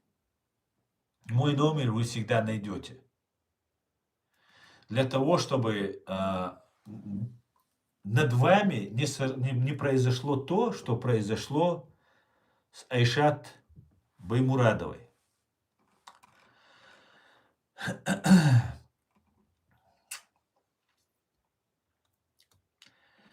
Начали распространять информацию, что Айшат была врагом Кадырова, приплели сюда Рубати Мицаеву, тоже информация про Скай, она в друзьях была, Рубати Мицаева, у кого только не была в друзьях. Но если бы происходили убийства, которые совершают именно кадыровцы, они бы здесь, вот в ТикТоке, ТикТок специально запущенное Ахмедом Дудаевым, потом этим Джамбулатовым, каким-то Джамбулатом, каким-то там этим Умаровым, Умар Джамбулатовым, агентом ФСБ, который занимаются здесь, специально провоцируют нашу молодежь, чтобы мы писали комментарии, представлять нас дикарями. А для нас это реально дико. Для меня это дико. А для взрослого поколения это тоже дико. Когда сидит девушка, у нее в постели лежит курт какой-то. Ну, она не чеченка, я уверен, но говорит на чеченском, представляется чеченкой. Потом она же там с другим там уже там поцелуйчики. Потом мужчина снимает штаны. Ну, мне кажется, и даже не в чеченском обществе это как-то из ряда вон уходящее. Полностью обнажается, снимает штаны во время беседы. И их никто не убивает. Они обнимаются, целуются. Вот там муфти, какой-то их там ГБшный мулла,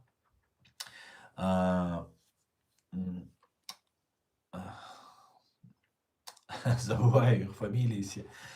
Его там двоюродный брат тут здесь живет, то ли в Бельгии, то ли в Германии, тоже там сидит, там обнимается, там люблю, там сюси-пуси, там туда-сюда. Ну, у нас, особенно у взрослых, уже в возрасте людей, это как бы не принято, у нас своя культура. Вы где-нибудь видели, чтобы английская королева или английский принц снимал штаны и там показывал все или там королева там, например, затащила не в браке какого-нибудь там себе. Так вот, мы, чеченцы, не просто генералы, о которых говорил Джохар Дудаев, и чеченки, и чеченцы. Мы еще и короли, потому что у нас никогда не было рабов. И все люди, белая раса, которые очень сильно стали королями, потом и в Африке научили, в других местах научили, что нужно подавлять себе людей. Так вот, белая раса, европейская раса произошла у нас с Кавказа. И мы, чеченцы, одни из самых древних, как и грузины, и черкесы, самых древних жителей этого Кавказа. Так вот, мы как были королями и королевами, так и остались. Поэтому нам не свойственно показывать гениталии, нам не свойственно голыми лежать или в постели, это все демонстрировать. Да, мы все люди, мы и слабые, и дети у нас определенным способом рождаются, но мы об этом не кричим, простите меня за вот это откровение. Так вот, у нас своя культура, у нас свое понимание этого бытия. Пожалуйста, еще раз, своим свиным рылом в наш калашный ряд не лезьте, пожалуйста. А если лезете, то изучите, к кому вы лезете. И как это нужно туда влезть и сказать, вот вы бьете жену, это запрещено. Я категорически против этого. Я категорически против этого. Понимаете? Я категорически против убийства, я категорически против насилия. Хотя я понимаю, что это есть в любом обществе, в любой семье это есть. Понимаете? И вот эти вещи мы должны знать. Друзья, я очень много сказал. Обязательно я что-то забыл сказать, потому что я со вчерашнего дня думал над этой темой, весь день сегодня думал. У меня много было записано, я вам этого ничего не зачитал. Много в голове все это перевернулось. Я прошу вас оставить в комментариях, вот в YouTube канале, оставьте, пожалуйста, комментарий. Вот нас в TikTok смотрит очень много людей. 80 человек, там 100 человек. Меня в TikTok давно не смотрели. А здесь смотрело 500-600 человек, сейчас чуть меньше. Если что-то я не сказал, где-то есть какие-то вопросы, есть какие-то возможности связаться с нами, если вы хотите реально помогать чеченцам, пожалуйста, свяжитесь со мной. Свяжитесь, не эта агентура со мной связывается, с которой я просто сейчас вообще ни с кем не общаюсь. Но вот ради этого дела, конечно, нужно связаться, нужно разобраться. Нужно разобраться, почему вся эта ФСБшная мразота, извиняюсь, но по-другому я их назвать не могу, начинает активно запускать вот этот тренд, что убийство. И мне кажется, это сделано такой в спешке, это убийство совершено. Мне кажется, это совершено в спешке. Я сейчас почитаю ваши комментарии, друзья. Не буду больше вас утруждать своими вот этими рассказами. Почитаю ваши комментарии и постараюсь максимально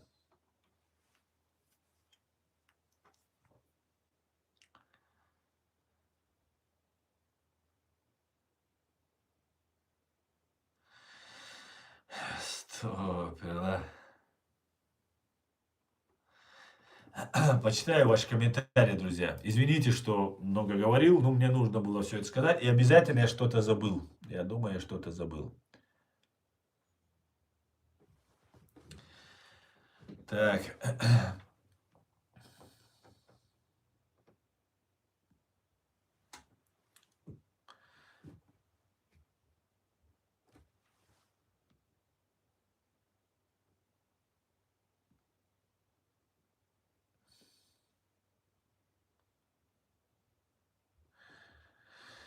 Вот, смотрите, человек говорит, мы любим чеченцев, но мы белые люди. Не знаю, что он имеет в виду под белые люди, но он хочет показать свое уважение. И тут заходит человек с ником 95, то есть пророссийский человек, который клеймо раба себе поставил ник, и говорит, любить не просим, уважать придется.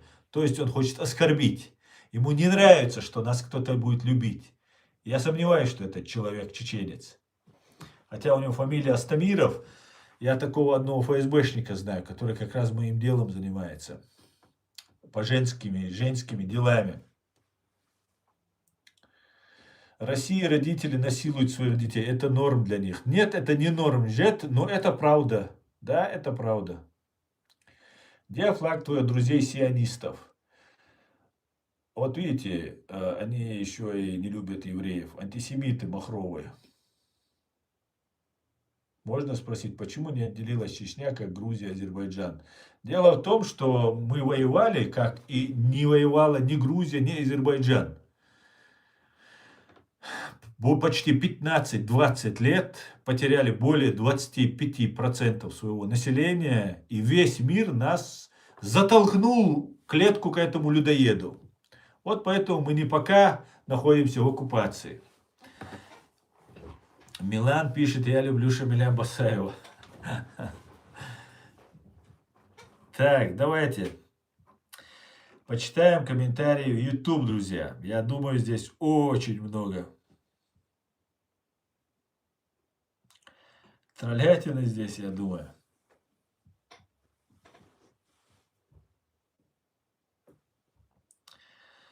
Так, друзья, пожалуйста, если можете, напишите мне еще раз комментарии. Я вытаскивал из Армении человека, который обратился там к правозащитникам. Он, слава богу, жив. Мы его смогли вытащить. Ясно, ясно.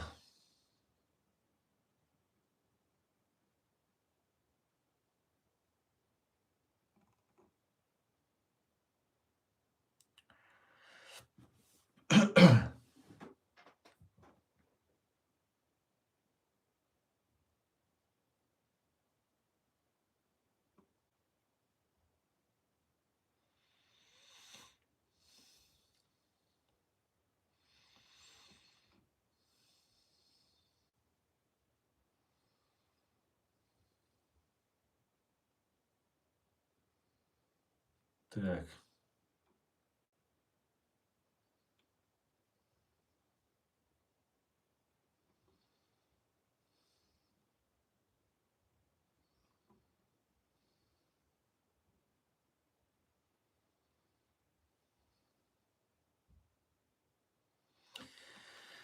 Кирстукас. Государство Чеченской Республики Ичкерия восстановит свою независимость. Слава ЗСУ, Литува. Приветствую тебя. Героям слава.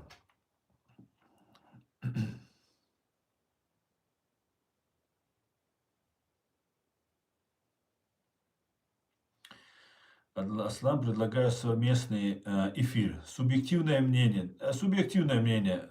Кто ты, скажи мне. Скажи мне, кто ты, и я подумаю над твоим предложением.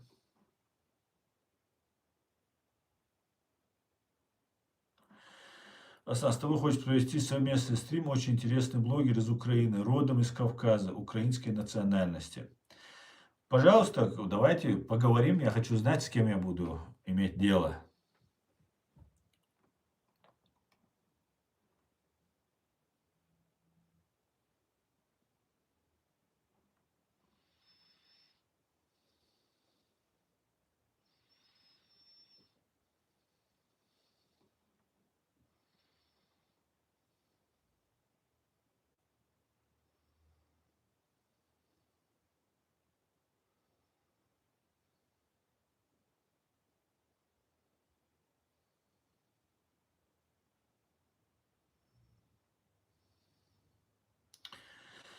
Субъективное мнение. Напишите мне в Facebook.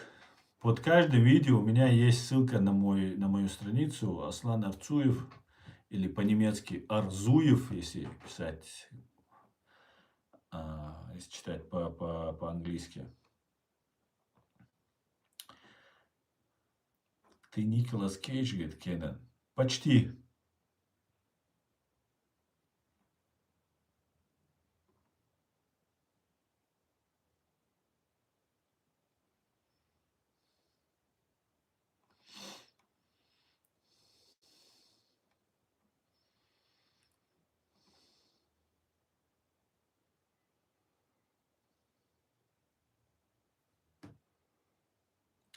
Рубен Исаян. Вы суровый дядька, понятно, но время покажет, кто и зачем убил Айшат, следствие разберется. Не гадайте на кофейной гуще доводами. Мне очень жаль. Жаль эту женщину, какое-то средневековье, дичь какая-то. Рубен Исаян, вы только что сказали, что следствие разберется, и потом вы начали говорить про какое-то средневековье. Мне кажется, вы сами себе противоречите. Сперва вы говорите, что неизвестно, следствие разберется, а потом вы средневековье говорите. То есть вы повторяете вот этот нарратив о том, что какое-то убийство чести, там, обиженный муж, там, из-за ревности, еще чего-то и так далее. Я думаю, если такое убийство, в принципе, в Армении, я думаю, тоже происходит, в том числе и женщин. Кстати говоря, можно было бы проверить, сколько вообще женщин в Армении или в части Ереване погибает. Поэтому, мне кажется, вы немножко предвзяты и немножко нелогичны в своем комментарии.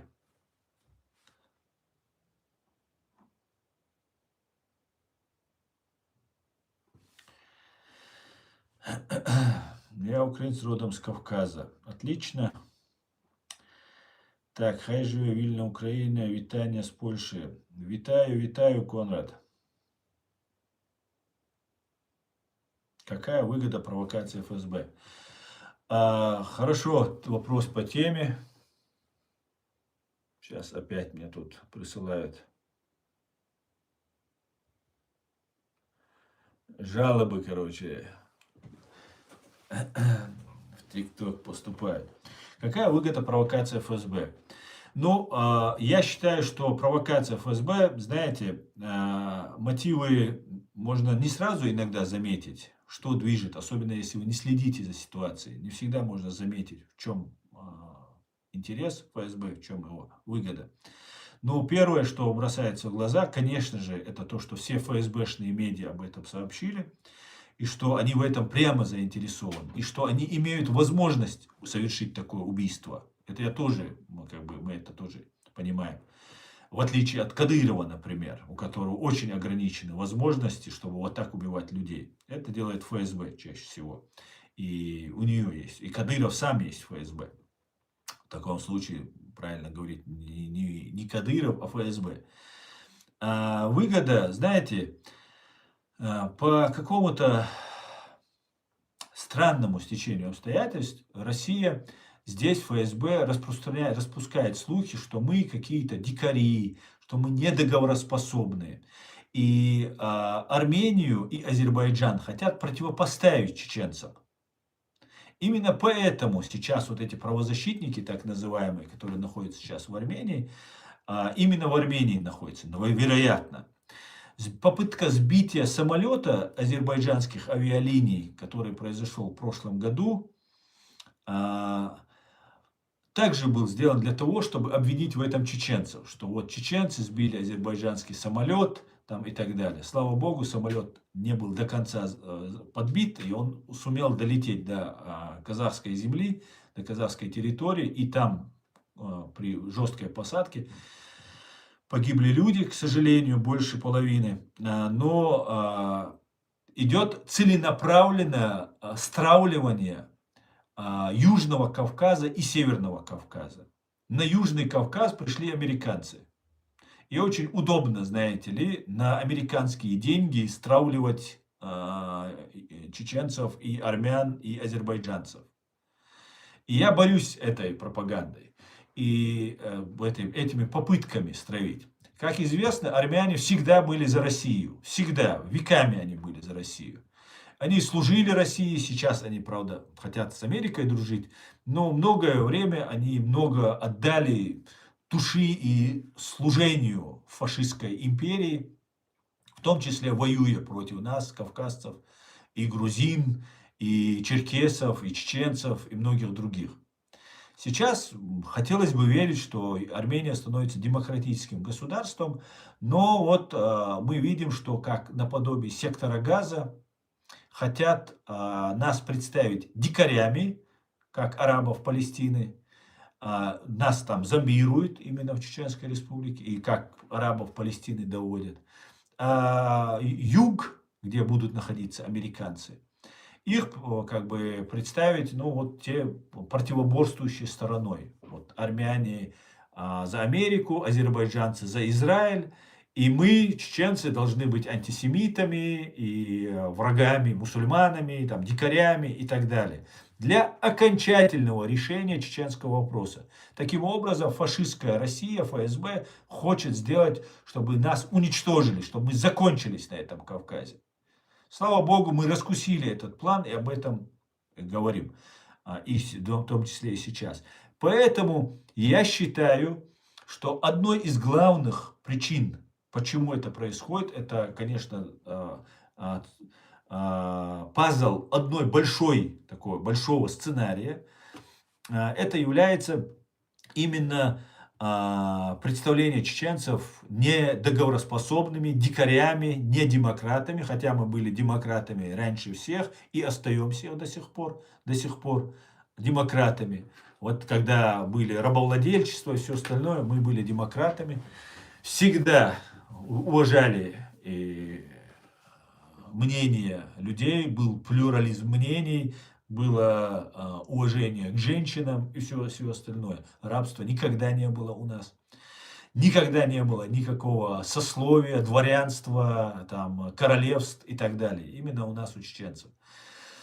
Поэтому в этом смысле вполне возможно идет такая дискредитация чеченцев. И один такой интересный случай произошел. Буквально вчера Фридрих Мерц, канцлер Германии, сказал такую странную вещь, которая не свойственна для немцев вообще, и в частности для Фридриха Мерца. И я думаю, это заранее подготовленная речь была, когда он начал, борясь с АФД, альтернатива для Германии, АДГ, она называется по-русски, альтернатива для Германии, которые там выступают защитниками всего немецкого, против мигрантов, там все такое. Он сказал, что если вы не против мигрантов, почему там против мигрантов, сейчас многих мигрантов собираются отсюда депортировать, и об этом давно было известно российским спецслужбам, 5-6 лет назад уже они своих блогеров, вот этих там а-ля саляфиты, маляфиты, там разные там ГБшная вот эта своя шушера, которая сюда была заслана и представляла нас там антисемитами, там фашистами, исламистами. И вот сейчас это уже приобретает завершающие такие очертания вот этой всей вот этой программы. И Фридрих Мерц сказал, что если вы не против мигрантов, то спросите у своих дочерей, какое вот у них отношение к мигрантам, могут ли они ночью, вечером выйти на улицу и так далее. И я полагаю, у российских спецслужб, это на правах гипотезы пока, есть информация, что канцлер будет такие речи говорить, и что будет здесь сейчас противостояние АДГ и действующей там правящей коалиции в Германии по вопросу миграции, и в частности разных мигрантов, которые не уважают женщин, заставляют их одевать паранджу, продают их там за сколько-то коров, там еще чего-то делают и так далее, и так далее, и так далее. И в этот момент происходит убийство Айшат Баймурадовой. И вот у меня, когда я это услышал, это вполне может быть совпадением, просто случайным совпадением. Но возникла такая вот параллель. Неплохо бы было бы сейчас, когда Европа начнет бороться за права женщин, что вот мусульмане, они женщины, ну что можно предъявить мусульманам, которые здесь живут? Ну, в основном, что женщин ущемляют, там высокомерно или развязанно относятся к немецким женщинам, там могут какие-то похабные штучки, вещи сказать, может изнасилования какие-то происходят. Никогда не слышал, чтобы чеченцы этим занимались здесь, в Европе. Но слышал, что афганцы, там, из Африки кто-то, вот такие вещи случались. Были такие случаи, такие информация была. И если сейчас об этом говорить, то было бы самое в тему сейчас показать везде всех вот этих якобы либеральных Ходорковских, которые убивают своих оппонентов при помощи своих начальников охраны, службы безопасности, или там политических оппонентов пытаются убить, хотя это сейчас не доказано, но процесс идет и так далее, то было бы сейчас очень удобно сейчас сказать, что а вот и чеченцы такие же, чтобы нас представить такими вот дикарями, которые убивают всех женщин подряд, все, и все, какая раздутость. Представьте себе, никакие русские правозащитники не говорят об изнасилованных, как здесь правильно было сказано, своих детях, своими родителями, съеденных соседках никто не рассказывает, соседам каким-нибудь. Ну и все, но избиения, побои, это огромное количество просто. Просто огромное количество. Об этом не говорят. Поэтому вполне возможно это связано с этим. Опять же, это только на правах гипотезы. И просто вот я сейчас пока это анализирую и пытаюсь разобраться. Поэтому выгода ФСБ дискредитации чеченцев. Дискредитация, уничтожение чеченцев. Лютой ненавистью ФСБ ненавидит чеченцев. Русская империя за все свои преступления, которые она совершила против чеченского народа, люто нас ненавидит. И чеченцы это должны помнить. И не должны забывать. Не только чеченцев мне пишут. Я согласен, не только чеченцев. Сейчас и украинцев, и много кого, и грузин, и всех, и так далее. Валейксалам, ляманез. Так, хорошо, что вопрос был по теме. Давайте еще, если есть по теме, с удовольствием отвечу.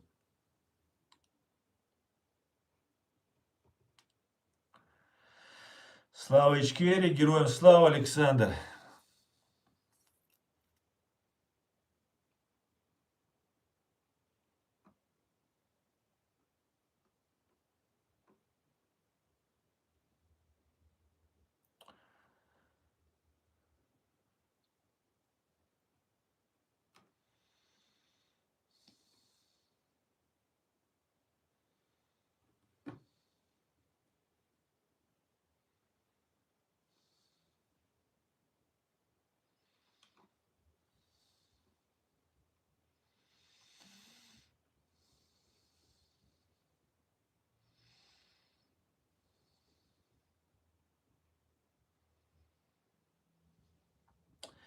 Валейксалам, гражданин Ичкери.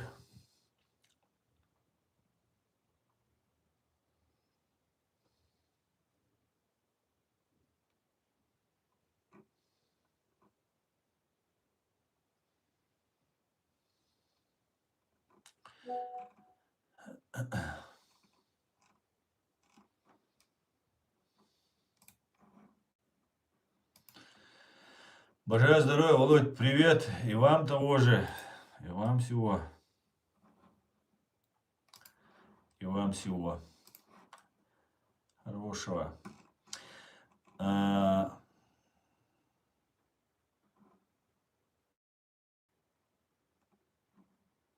Ассаламу алейкум.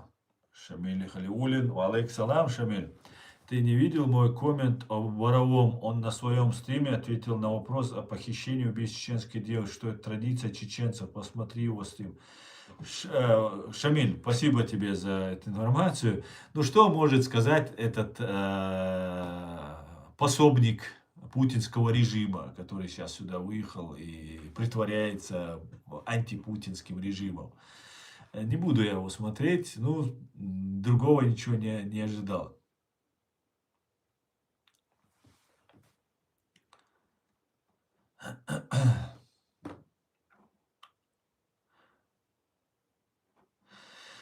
Друзья, я тогда вижу, что мы уже переходим. Я хочу вопрос. Ну, давай, какой вопрос? Задавай, жду. Но я жду одобрения. Жду, все, давай, задаю, слушаю вопрос. Давайте, задавайте. Я тут обещал предоставить слово, и тут вот какая. Давай, ты можешь писать или ты хочешь задать вопрос? Вот давай я тебе предоставлю. Я вижу, у тебя аватарка стоит вот этой девушки. Я постараюсь сделать звук. Что-то у тебя... Ну.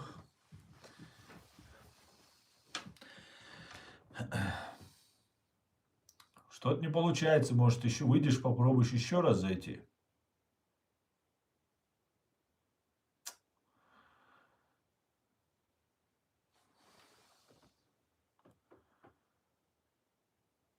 Так, увеличить. Так, микрофон, отчет, отключить. Давай я тебя отключаю. Попробуй еще раз зайти. Давай я тебе еще раз дам возможность. У тебя аватарка там стоит. Айшат Баймурадовой. Поэтому я думаю, я дам тебе возможность. Я отправил тебе запрос. У тебя есть возможность принять его. Этот запрос и зря вы не баните путиноидов. Но я просто был занят.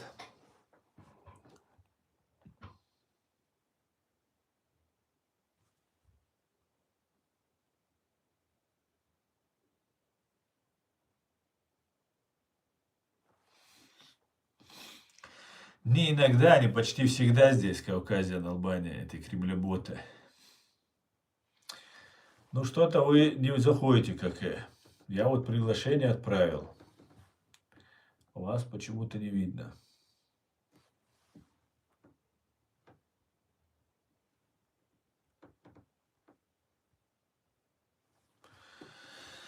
Я так полагаю, не получилось.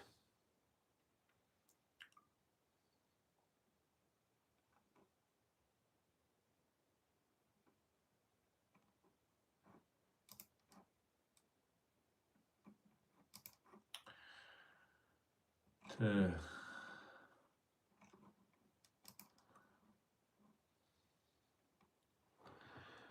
Админа себе пригласите из доверенных лиц, выбанивать всякую нечисть, от них пользы нет. Хорошо. Есть у меня и админы, есть все у меня есть. Спасибо за внимание, за заботу. Ладно, друзья, не заходит. Какая вот я нажимал, не получилось. Друзья, если вы хотите по этой теме, что сегодня мы обсуждали, сегодня я вам рассказывал, заходите, пишите под видео в YouTube. Этот мой сегодняшний стрим называется «Убийство Айшат Баймурадовой». Все указывает на провокацию ФСБ. Вы можете зайти, написать комментарий. Вы можете под каждым видео найти мой Facebook. Можете мне WhatsApp написать, я просто его отключаю. Не всегда просто включен он у меня может быть, поэтому вы можете зайти в Facebook мне написать, и в Facebook я вам отвечу. Только по этой теме. Правозащитники из Армении, армяне, если есть, которые независимы, на самом деле, которые не работают на русню, а реальные люди, которые есть. Я готов с вами сотрудничать, с вами общаться, давайте разбираться в этом вопросе. Нас хотят стравить Южный Кавказ против Северного, мусульман против христиан. То же самое, это все, еще вы можете посмотреть вот эти бои ММА, там, или где, как UFC, там у них это называется, миллионы долларов даются, там армянские, грузинские бойцы, дагестанские, чеченские бойцы, вот их пытаются там противопоставить и так далее. Это все, ну вот этот дагестанские, так называемые чеченские, это те бойцы, которые работают на русню, им деньги не пахнут, им абсолютно аморальные люди. Главное, платите деньги, они будут за кого угодно. И они дальше это будут проталкивать, вот, противопоставлять нас. Мы не должны поддаваться на это. Мы единый Кавказ. Мы с большим уважением относимся и к армянам, и к азербайджанцам. Мы относимся с большим уважением к грузинам. Грузины наши братья и наши соседи. Первая страна, которая признала Чеченскую республику Ичкерию, поддержала нашу страну. Зviad Gamsahurdia – это и наш герой, и наш любимый президент Грузии. Поэтому нас хотят стравить, и мы не должны дать себя стравить. Мы не марионетки, не безмозглые бараны, чтобы нас стравливали. И мы знаем, что у них есть такие планы. Планы коварные, убийство. Вот Айшат тоже вписывается вот в этот сценарий от сбитого Боинга, сбитого самолета азербайджанских авиалиний, который я назвал Рязанский сахар 2.0. К счастью, не удалось им стравить, хотя люди погибли, но стравить азербайджанский и чеченский народ не удалось. Поэтому еще будут провокации такого рода, другого рода, и мы должны знать. И поэтому, армяне, я вам протягиваю руку дружбы. Если вы понимаете, о чем я, и вы не хотите, чтобы у вас были теракты, у вас были убийства, и чтобы у вас не было там дестабилизации, а жили мы спокойно в мире, как мы жили веками на Кавказе, без России, без империи, мы друг друга никогда не убивали, никогда не воевали.